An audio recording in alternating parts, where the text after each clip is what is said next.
Hi guys, ഇനോക്കാണ്. ഏകദേശം ഒരു 1.5 മാസത്തോളം അടുപ്പിച്ചായിട്ടുണ്ട് നമ്മളിപ്പോൾ വീഡിയോസൊക്കെ ഇട്ടിട്ട്.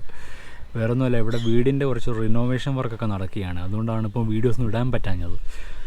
എല്ലാവരും നമ്മുടെ ഡിക്രൂസിനെ അതുപോലെ തന്നെ കൊക്കോ എല്ലാം തിരക്കാറുണ്ട്. എനിക്ക് പേഴ്സണലായിട്ട് മെസ്സേജൊക്കെ അയക്കുന്നുണ്ട്. എല്ലാവർക്കും ഒന്നും നമുക്ക് റിപ്ലൈയും കൊടുക്കാൻ പറ്റിയിട്ടില്ല. കാരണം ഈ ഒരു തിരക്കിൻ്റെ പുറത്തായതുകൊണ്ട് തന്നെ റിപ്ലൈസും കൊടുക്കാൻ പറ്റിയിട്ടില്ല. അതുപോലെ തന്നെ കാര്യമായിട്ട് നമുക്ക് വീഡിയോസൊന്നും എടുക്കുന്നതിലും നമുക്ക് കോൺസെൻട്രേറ്റ് ചെയ്യാനായിട്ട് പറ്റിയിട്ടില്ല. അങ്ങനെ കുറച്ചൊരു തിരക്കായി പോയി. ഇപ്പോൾ ഈ വീടും ചുറ്റുപാടുമൊക്കെ നോക്കിയാൽ തന്നെ അറിയാം, ഒരു യുദ്ധം കഴിഞ്ഞിട്ട് അതിൻ്റെ ഒരു ആഫ്റ്റർ എഫക്റ്റ് പോലാണ് ഈ വീടും പരിസരമൊക്കെ കിടക്കുന്നത് തന്നെ.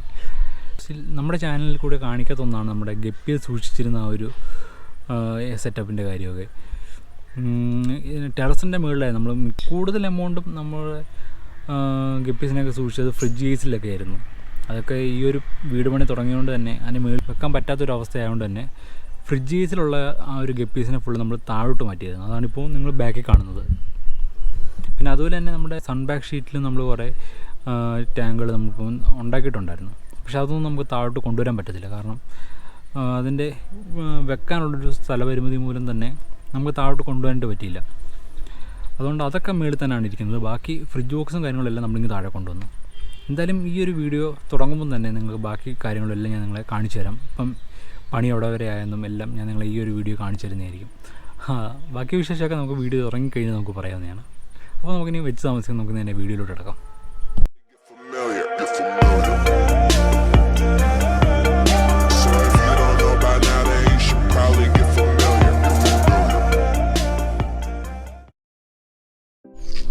ആദ്യമായിട്ട് നമ്മുടെ ഇപ്പം വീടിൻ്റെ ആ ഒരു കണ്ടീഷൻ ഞാൻ നിങ്ങളൊന്ന് കാണിച്ചു തരാം. അത് കഴിഞ്ഞിട്ട് നമ്മുടെ കിളികളെയും നമ്മുടെ മീനിൻ്റെ കാര്യമില്ല ഇതിൻ്റെ കൂട്ടത്തിൽ നമുക്ക് കൊണ്ടുവരാവുന്നതാണ്. ഫസ്റ്റ് ഇപ്പോഴത്തെ ഒരു അവസ്ഥ നിങ്ങളൊന്ന് കണ്ടിട്ടു. ഇപ്പോൾ ഈ കാണുന്ന ഒരു കമ്പി എന്ന് പറയുന്നത് നമ്മുടെ ഒരു റൂം കട്ട് ചെയ്തതിൻ്റെ റൂഫിൽ വരുന്ന ഒരു കമ്പിയാണ് ഇപ്പോൾ നിങ്ങൾ കാണുന്നത്. ഇപ്പോൾ ഒരു റൂം കട്ട് ചെയ്തിട്ടാണ് ഇപ്പോൾ നമ്മൾ സ്റ്റെയർ അടിച്ചേക്കുന്നത്. അപ്പോൾ ഇതൊക്കെ കാണുന്നതൊക്കെ മേളിൽ നിന്നൊക്കെ പൊട്ടിച്ചതിൻ്റെ ബാക്കി കാര്യങ്ങളൊക്കെയാണ്, വേസ്റ്റും കാര്യങ്ങളെല്ലാം ഇവിടെ കാണുന്നത്. അതിൽ തന്നെ മേളിലോട്ട് നോക്കുമ്പോഴത്തേക്ക് ബാക്കി അടുത്ത നിലയും ഇവിടെ പണിഞ്ഞിട്ടുണ്ട്. ഇപ്പോൾ ഈ ഓപ്പണായിട്ട് കാണുന്നത് നമ്മുടെ ജനൽ ഇവിടെ ഫിറ്റ് ചെയ്യാൻ വേണ്ടിയാണ് ഇത്രയൊരു സ്പേസ് ഇട്ടേക്കുന്നത്. ഇപ്പോൾ ഫ്രണ്ടിലോട്ടൊക്കെ വരുവാണെങ്കിൽ ഈ കാണുന്നത് നമ്മുടെ ഹാള്, അകത്തെ ഹാളൊന്ന് കുറച്ചൊന്ന് എക്സ്റ്റെൻഡ് ചെയ്യാമെന്ന് വെച്ചു. അങ്ങനെ ചെറിയൊരു സ്പേസ് ആക്കി ബാക്കി കാര്യങ്ങളൊക്കെ പുറമേ കാണിച്ചു തരാം. ഇതിൻ്റെ ഇത്ര ഭാഗം ഇത് അകത്തുനിന്ന് ഇനിയും പൊട്ടിക്കാനുള്ള ഭാഗങ്ങളാണ്. ഈ ഒരു 2 ഫീറ്റുകൾ ഇനി എടുത്ത് കളഞ്ഞിട്ട് ഹാളൊന്ന് എക്സ്റ്റെൻഡ് ചെയ്യാൻ വേണ്ടിയാണ് ഇതിപ്പോൾ ഇങ്ങനെ ചെയ്തേക്കുന്നത്. അതുപോലെ തന്നെ ഇങ്ങോട്ട് വരുമ്പോഴും നമ്മുടെ സിറ്റ് ഔട്ടും കുറച്ചുകൂടെ ഒന്ന് വലുതാക്കി നീളം കൂട്ടിയിട്ടുണ്ട്. നേരത്തെ അവിടെ വരെ ഉള്ളതിന് ആ സിറ്റ് ഔട്ടിൻ്റെ ആ ഒരു ഭാഗം വരുന്നത് ഇപ്പോൾ കുറച്ചുകൂടെ എക്സ്റ്റെൻഡ് ചെയ്ത് ഇവിടെ വരെ ആക്കിയിട്ടുണ്ട്. എല്ലാം ഇപ്പോൾ ഇവിടെ നോക്കി തന്നെ കാണാം. ബാക്കി എന്തായാലും നമുക്ക് മുകളിലോട്ട് പോയിട്ട് ബാക്കി കാര്യം നമുക്ക് നോക്കാം. മുകളിലത്തെ കണ്ടീഷൻ ഇപ്പോൾ എങ്ങനെയാണെന്നും അതിൽ തന്നെ നാളെയാണ് മേളിൽ കോൺക്രീറ്റ് ചെയ്യാനായിട്ട് പോകുന്നത്. ഇന്നും കൊണ്ടും ഏകദേശം എല്ലാ പണിയും കമ്പി കെട്ടിയതും അതുപോലെ തന്നെ ലൈനൊക്കെ എടുക്കാനുള്ളതും എല്ലാം മാറ്റി ഇട്ടേക്കുകയാണ്. ബാക്കി നമുക്ക് മുകളിലോട്ട് പോയിട്ട് നമുക്ക് കാണാം. കമോൺ, നമുക്കിത് നേരെ മുകളിലോട്ട് പോകാം.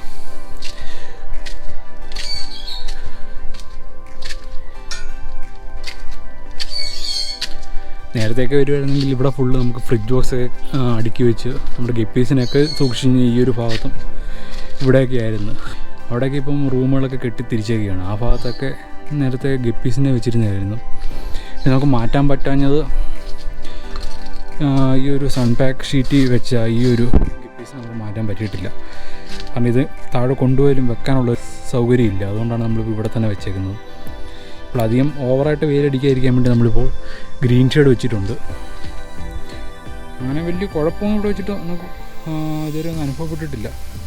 ബാക്കി നമുക്ക് റൂമിലോട്ടൊന്ന് കയറാം. പക്ഷേ എല്ലാം കയറാനുള്ള ചെറിയ ബുദ്ധിമുട്ടുമുണ്ട്. കാരണം എല്ലാം ഇപ്പോൾ സപ്പോർട്ട് കൊടുത്ത് വെച്ചേക്കാണ് ഈ ഒരു കഴയൊക്കെ വെച്ചിട്ട്.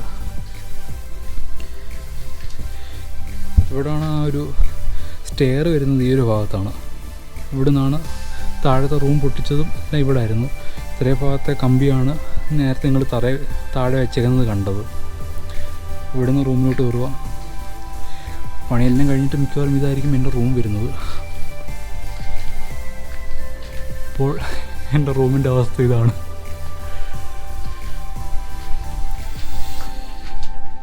അകത്തോട്ട് വരുമ്പോൾ ഈ കാണുന്നതായിരിക്കും ബാത്റൂമിൻ്റെ ആ ഒരു ഫെസിലിറ്റി എന്ന് വരുന്നത്. ഇതിനകത്തായിരിക്കും ബാത്റൂം വരുന്നത്. ഇതായിരിക്കും റൂം. മേളിൽ 2 റൂമാണ് പ്ലാൻ ചെയ്യുന്നത്. ഇവിടെ ചെറിയൊരു ഹാള് പോലെ ഇടാൻ വേണ്ടിയാണ് വെച്ചേക്കുന്നത്. ഇതാണ് അടുത്ത റൂം വരുന്നത്. ഇപ്പം ഇങ്ങോട്ട് വരുവാണെങ്കിൽ ഇവിടെ നമുക്ക് ബാത്റൂമിൻ്റെ ആ ഒരു സൗകര്യം കാണാവുന്നതാണ്. ഇവിടെയാണ് ബാത്റൂം വെച്ചേക്കുന്നത്. നമ്മളിനി ചെറിയൊരു ബാൽക്കണി നമ്മളിപ്പോൾ സെറ്റ് ചെയ്യാനായിട്ട് പ്ലാൻ ചെയ്തിട്ടുണ്ട്. ഇങ്ങോട്ട് വരാനുള്ള പാടാണ് ഭയങ്കര.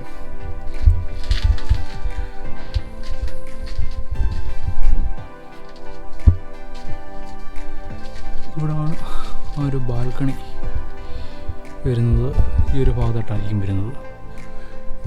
ഇത്രയുമാണ് ഇപ്പോൾ പണികളൊക്കെ നടന്നേക്കുന്നത്.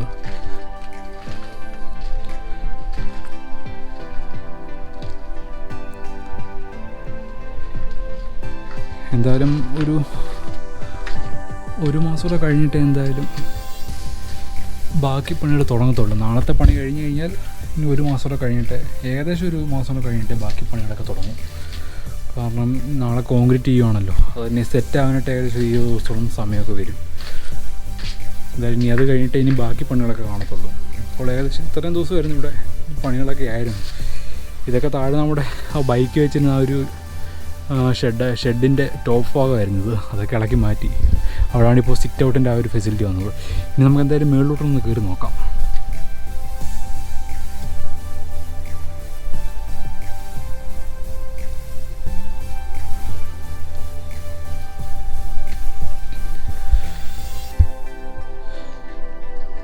ഇവിടെ ഇപ്പോൾ എല്ലാം നമ്മളിപ്പോൾ കമ്പിയൊക്കെ ഇട്ട് വെച്ചേക്കുകയാണ്. ഇടയ്ക്ക് പണി കിട്ടിയെന്ന് പറഞ്ഞാൽ ഈ ഒരു സാധനം പൊട്ടിച്ച സമയത്താണ് പണി കിട്ടിയത്. താഴെ പൊട്ടിച്ച സമയത്ത്. കാരണം പൊട്ടിച്ചതിൻ്റെ അന്ന് തന്നെ മഴയായിരുന്നു. അങ്ങനെ വെള്ളം മിക്കവാറും എല്ലാം അകത്ത് കയറി. അങ്ങനെ ഒരു ദിവസം നല്ല പണി കിട്ടി. ഇപ്പോൾ കറണ്ട് കൊണ്ടുള്ള അതിനുവേണ്ടിയുള്ള ആ ഒരു പൈപ്പും ലൈനുകളും എല്ലാം ഇവിടെ എടുത്തിട്ടിട്ടുണ്ട്.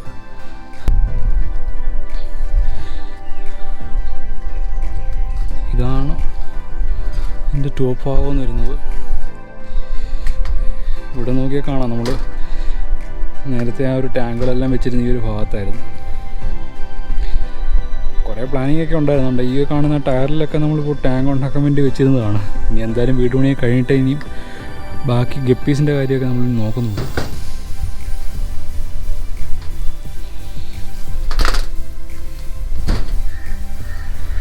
നാളെ ഈ ഒരു സമയത്ത് ഇവിടെയൊക്കെ കോൺക്രീറ്റിംഗ് എല്ലാം ചെയ്ത് കഴിഞ്ഞ് കാണും. രാവിലെ പണി തുടങ്ങും. അപ്പോഴത്തേക്ക്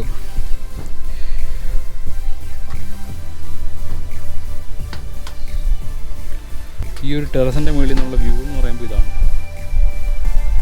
ഇനി എന്തായാലും തേങ്ങ വരയ്ക്കാതെ നമുക്ക് ആളെ വിളിക്കേണ്ട കാര്യം വരുന്നില്ല. കാരണം ഇവിടെ നിന്ന് തന്നെ ആ ഒരു തോട്ടി ഉപയോഗിച്ച് നമുക്ക് ഇവിടെ നിന്നൊക്കെ തേങ്ങ വരയ്ക്കാവുന്നതാണ്. ഇത്ര അടുത്താണ് ഇപ്പോൾ നമ്മുടെ തെങ്ങ് വരുന്നത്.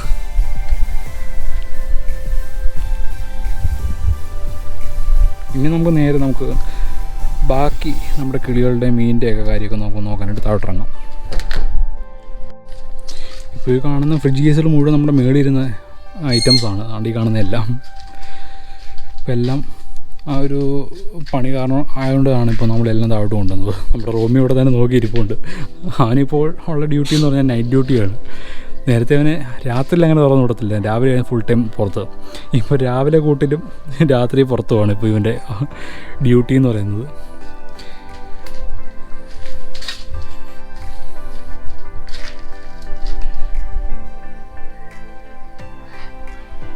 ഇപ്പോൾ ഇതിനകത്ത് മാത്രമാണ് നമ്മൾ ചെടി ഇടാത്തത്. അതിന് വളർന്ന് വരണം. അതിന് ബാക്കിയുള്ളതെല്ലാം മീനുകളെ കാണാൻ കുറച്ച് മടിയായിരിക്കും. ഈ ഒരു ഗപ്പിയുടെ സ്ട്രെയിൻ എന്ന് പറയുന്നത് ആലിഗേറ്റർ എന്ന് പറയുന്ന ഒരു സ്ട്രെയിൻ വരുന്നതാണ്. അത്യാവശ്യം കാണാനൊക്കെ നല്ല ഭംഗിയാണ് ഈ ഒരു മീനെ. ബാക്കിയുള്ളതെല്ലാം നമ്മുടെ ചെടികളൊക്കെ കയറി നിറഞ്ഞു നിൽക്കുകയാണ്. അതുകൊണ്ട് തന്നെ ഫുഡ് ഐറ്റംസ് ആയാലും നമ്മൾ അധികം കൊടുക്കേണ്ട കാര്യമില്ല. കാരണം ഈ ഒരു ചെടിയിൽ നിന്ന് തന്നെ അവർ ഫുഡ് എടുക്കുന്നതായിരിക്കും. ഇത് അതുപോലെ തന്നെ നമ്മളെങ്കിൽ ഒരു ഔട്ട്ഡോറിൽ സെറ്റ് ചെയ്തേക്കുകയാണ്. എല്ലാം നാച്ചുറലായിട്ട് തന്നെ വെയിലും അതുപോലെ തന്നെ മഴയെല്ലാം കൊണ്ട് തന്നെയാണ് ഈ ഒരു മീൻ ഇട്ടേക്കുന്നത്. ഞാൻ ഒരു ചെറിയൊരു പരീക്ഷണം നടത്തി നോക്കുകയാണ്, എങ്ങനെ ഉണ്ട് ഇതിൻ്റെ റിസൾട്ട് എന്നുള്ളത് ഒന്ന് പരീക്ഷിച്ച് നോക്കുകയാണ്. ഇതുവരെ ഡാമേജും കാര്യങ്ങളൊന്നും വന്നിട്ടില്ല, നല്ല റിസൾട്ട് തന്നെയാണ് വരുന്നത്.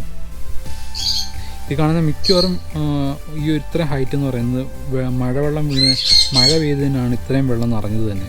അത് കുറച്ച് വെള്ളം ഇതിനകത്ത് ഇട്ടിട്ടുള്ളായിരുന്നു. ഇതിനകത്ത് ഇവർ നല്ലപോലെ സർവൈവ് ചെയ്യുന്നുണ്ട്. ഇനി ഇങ്ങോട്ട് വരുവാണെങ്കിൽ നമ്മുടെ ഗപ്പിക്ക് കൊടുക്കാനുള്ള ലൈഫ് ഫീഡാണ് ഇതിനകത്ത് നമ്മൾ സെറ്റ് ചെയ്തേക്കുന്നത്. മൊയിനെയും അതിൻ്റെ കൂട്ടത്തിൽ തന്നെ നമുക്ക് ബ്ലഡ് വേമും കാണാവുന്നതാണ്. ഈ ഫൈനലി നിങ്ങളെല്ലാവരും കാത്തിരുന്ന ആ ഒരു 2 പേരെ, അതായത് കൊക്കോയും ഡിക്രൂസിനും, അവരെയാണ് നിങ്ങൾക്ക് വേണ്ടി ഇനി കാണിച്ചു തരാണ്ട് പോകുന്നത്. നമുക്കിനി നേരെ അങ്ങോട്ട് പോകാം. ഇപ്പോൾ ഓൾറെഡി ഇവിടെ കറണ്ട് പോയിരിക്കുകയാണ്, രാവിലെ മുതൽ കറണ്ടില്ല, അത് വേറെ കാര്യം. ഇപ്പോൾ വെട്ടത്തിന് ചെറിയൊരു ബുദ്ധിമുട്ട് കാണും, എന്നാലും ഞാൻ നിങ്ങൾ എന്തെങ്കിലും കാണിച്ചു തരാം. ഇപ്പോൾ 2 അണ്ണന്മാർ ഇവിടെ നല്ല തൂങ്ങിയിരിക്കുകയാണ്. ഒരുത്തം നല്ല ബസ്സിൽ പോകുന്നവരൊക്കെ കിടക്കുന്നത്. എല്ലാവർക്കും ആളെ മനസ്സിലായി തോന്നി, ഇതാണ് കൊക്കോ. ഇനി ഇങ്ങോട്ട് നോക്കാൻ നമുക്ക് ഡിക്രൂസിനെ കാണാം. 2 പേരെയും നേരത്തെ 2 കൂട്ടിലാണ് ഇട്ടിരുന്നത്. കാരണം പിന്നെ അത് കഴിഞ്ഞിട്ട് നമ്മുടെ ബ്ലൂയും വൈറ്റും പിന്നെയും മുട്ടയൊക്കെ ഇട്ട് ഇപ്പോൾ 2 മുട്ട വിരിഞ്ഞിട്ടുണ്ട്. അതുകൊണ്ട് തന്നെ നേരത്തെ ഇതിനകത്ത് നിന്ന് ആ കുഞ്ഞിനെ പിടിച്ചാണ്ട് നമ്മൾ ഇങ്ങോട്ട് മാറ്റിയിരിക്കുകയാണ്. ആശ നണ്ടുകൊണ്ടിരിപ്പുണ്ട്. അതുകൊണ്ടിപ്പോൾ വീഡിയോ കഴിയുന്നവരെ ഇമാരെ എന്തായാലും ഇതിനകത്ത് തന്നെ ഇടാമെന്ന് വെച്ചു. 2 എണ്ണത്തെ 2 കൂട്ടിലാക്കിയ സമയത്ത് ഇവർക്ക് ഭയങ്കര സങ്കടമായിരുന്നു. 2നെയും കാണിക്കാത്തതുകൊണ്ട് എന്നെ ഇട്ട് കടിയോടെ കടിയായിരുന്നു. ഇപ്പം 2നെ ഒരു കൂട്ടിലാക്കിയപ്പോഴത്തേക്ക് കുഴപ്പമില്ല, എല്ലാം നോർമലായി. എന്നാലും ഇവരെയൊന്നും കറക്റ്റായിട്ട് ഇപ്പോൾ ആ ഒരു കെയറിങ് കൊടുക്കാനായിട്ട് പറ്റിയില്ല. ഈ ഒരു വീഡിയോ ആയതുകൊണ്ടാണ്. ഇതൊക്കെ കഴിഞ്ഞിട്ട് വേണം ഒന്ന് സ്വസ്ഥമായിട്ട് ഇവരെയൊക്കെ നോക്കാൻ. ഓൾറെഡി ഒരു മാസം മുൻപ് തന്നെ നമ്മളിപ്പോൾ ഒരു സൈക്കിളൊക്കെ നമ്മളിപ്പോൾ സംഘടിപ്പിച്ചിട്ടുണ്ട്. രാവിലേക്ക് ഓട്ടാനൊക്കെ പോകുന്നുണ്ട്. അപ്പോൾ അങ്ങനെ പോകുന്ന സമയത്ത് എന്തായാലും ഇനി അതിൻ്റെ വീഡിയോസും ഇതിൻ്റെ കൂട്ടത്തിൽ തന്നെ ആഡ് ചെയ്യുന്നതായിരിക്കും. ഇതിൻ്റെ കൂട്ടത്തിലല്ല, ഇനി വരുന്ന എപ്പിസോഡുകളിൽ നമ്മുടെ ആ ഒരു സൈക്കിൾ ചവിട്ടി പോകുന്നതിൻ്റെ ആ കുറച്ച് വീഡിയോസും ഇതിൻ്റെ കൂട്ടത്തിൽ തന്നെ ആഡ് ചെയ്യുന്നതായിരിക്കും. ലോക്ക്ഡൗൺ ആയതുകൊണ്ട് തന്നെ മിക്കവാറും നമ്മുടെ ഡെയിലി റൊട്ടീനൊക്കെ മാറി. അപ്പോൾ അത്യാവശ്യം നല്ല ലേസി ആയെന്നുണ്ടെങ്കിൽ പറയാം. അതുകൊണ്ട് തന്നെ ഇപ്പം തടിയും നല്ലപോലെ വെച്ചിട്ടുണ്ട്. ഇനി ഏകദേശം അതിനൊക്കെ ഒന്ന് എക്സസൈസ് ചെയ്ത് നമുക്ക് കുറച്ചെടുക്കണം. അതിന് ഏറ്റവും ബെസ്റ്റ് സൈക്കിൾ തന്നെയാണ്. കാരണം രാവിലെ എണീച്ചൊരു സൈക്കിൾ ഓട്ടം, രാവിലെ അല്ലെങ്കിൽ വൈകിട്ട് ഈ 2 സമയത്താണ് മിക്കവാറും ഞാൻ പോകുന്നത്. സൈക്കിളൊക്കെ ചവിട്ടി കാഴ്ചകളും കണ്ട്, ഒരു ബൈക്കിൽ പോകുന്നുണ്ടെന്നും അല്ലല്ലോ നമ്മൾ സൈക്കിളൊക്കെ പോകുന്നത്. നമുക്ക് സ്ലോയിൽ നമ്മുടെ ഒരു കാഴ്ചകളും കാര്യങ്ങളും എല്ലാം കണ്ട് നമുക്ക് ഇതൊക്കെ പോകാവുന്നതാണ്. ഇതൊക്കെയാണ് ഇവിടെ നടന്നുകൊണ്ടിരിക്കുന്ന ആ ഒരു അവസ്ഥയെന്ന് പറയുന്നത്. അപ്പോൾ തുടർന്നും ഇതുപോലത്തെ അല്ല, ഇതിലും നല്ല രീതിയിലുള്ള വീഡിയോസ് ചെയ്യുന്നതായിരിക്കും. അതിന് നിങ്ങളുടെ ഏവരുടെയും സപ്പോർട്ട് നമുക്ക് ആവശ്യമായിട്ടുണ്ട്. എന്തായാലും ആദ്യമായിട്ട് ഒരു വ്യക്തിയാണെങ്കിൽ മറക്കാ ചാനൽ സബ്സ്ക്രൈബ് ചെയ്യുക. അതിനോടൊപ്പം തന്നെ സൈഡിൽ കാണുന്ന ബെൽ ബട്ടൺ ഒന്ന് എനേബിൾ ചെയ്യുക. അങ്ങനെയാണെങ്കിൽ എൻ്റെ വീഡിയോസിൻ്റെ അപ്ഡേഷൻ നമുക്ക് അത് തന്നെ ലഭിക്കുന്നതായിരിക്കും. ഇനി എന്തായാലും നമുക്കൊരു അടുത്തൊരു എപ്പിസോഡിൽ കാണുന്നതായിരിക്കും. ബൈ.